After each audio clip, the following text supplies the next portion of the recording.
Hi guys, how you doing? My name is Serena and I am here to teach you guys how to make some jewelry. A little bit about myself and why I'm here teaching you guys how to make jewelry. Like, why should you trust me? Let me tell you. I have been making jewelry for about 6 years. I run a handmade jewelry business called rubytoblue. I sell all my jewelry online successfully through Instagram, Pinterest, my e-commerce shop, TikTok, and now I'm here to help you guys either learn how to make jewelry, how to run a jewelry business. Maybe you want to start learning jewelry, you want to learn some terms on how you want to make this hobby a business. I've successfully done it, so I'm here to teach you guys how to do it yourself. First of all, it is possible. It takes a lot of hard work. Don't discourage yourself. We got this, and I'm here for you to answer all your questions on all things jewelry. I specifically wanted to target on handmade jewelry specifically because I feel like there's not enough videos out there educating people on how to start a small business with a handmade jewelry craft. So I'm here to help you first start how to make jewelry if you've never even have started or have any tools or anything like that. I'm here to start helping you guys from the basics to hopefully making it your full-time career like I did myself. So now I'm going to explain to you the 7 tools that you'll need to start making jewelry with me and following along with my Ruby jewelry tutorials. So this is going to be a combination of wire, tools, and other just earring components that you need so that we can start making different types of earrings together.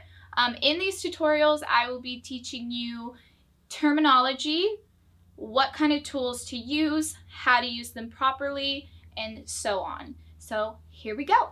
I'm going to start by showing you guys the 3 basic plier tools that you'll need to make jewelry. These are just your cutters, your flat nose pliers, and your round nose pliers. So I'm going to introduce those to you. These are great, great, great tools. I have them listed below if you want to grab some for yourself. Okay, so the first one I'm going to introduce to you is your cutters. These are just typically what you use to cut wire. Very basic. Sounds like what it is. You cut wire with it. Very important.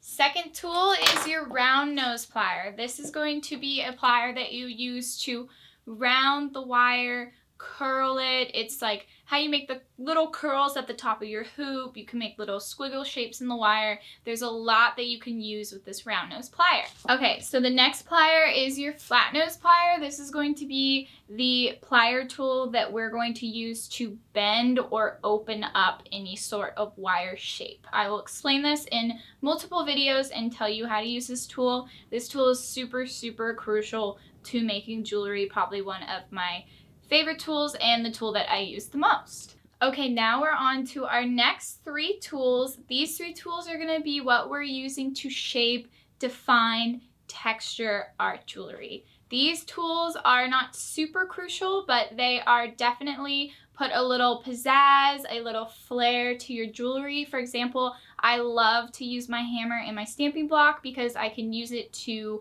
harden my hoop and then actually detail some textures into the hoop itself, which turns out being super cute, and it gets like a nice shimmer in the sun. So these are the tools that we will be using. And of course, our mandrel. This is one of my favorite tools because this is how we get our perfect circle shape, or a very common use for the mandrel is making rings. And last but not least, this is going to be your wire and your earring hooks. This is the main components and what we're working with to make jewelry. So everything that I just introduced was tools and kind of the start of your toolbox that you're going to need to make jewelry. Now I'm going to talk to you guys about the wire and what kind of wire I want you guys to buy to follow along with my jewelry tutorials, because this wire is a good beginner wire and it also is a very good sturdy wire to make really cute shapes, which we'll be making a lot of.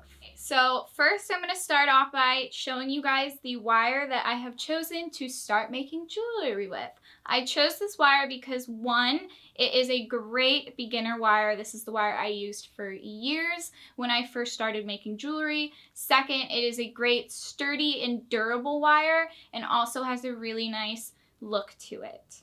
So this is the wire. It is a 18 gauge half hard round gold-plated wire. I know that's a lot. It's all right here for you guys, and I also have it linked right in the description box below, along with all of the tools I am talking about right now.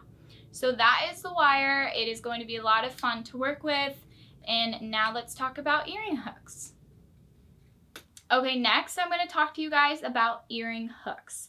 I have listed below some earring hooks that I personally like. They are gold plated, so note, if you have sensitive ears, I wouldn't recommend these hooks specifically. However, I will link some gold filled earring hooks, which is really nice for sensitive ears. Also note, if you want to do all my tutorials in silver, I will be listing the same wire and earring hooks that I use, just in silver. Alright guys, thank you so much for tuning into my video. I have had so much fun explaining these tools for you, and I hope that it has been informative, and I hope that I have convinced you to start making jewelry, because I'm telling you, it is a very fun hobby and it can be your career one day. So if you have enjoyed this video, I will be releasing a tutorial every Tuesday, so hit that subscribe button, that like button, that bell button, so that you will get notified every Tuesday when I release a video, so that you can join the Ruby to Blue family. Peace out. I don't know.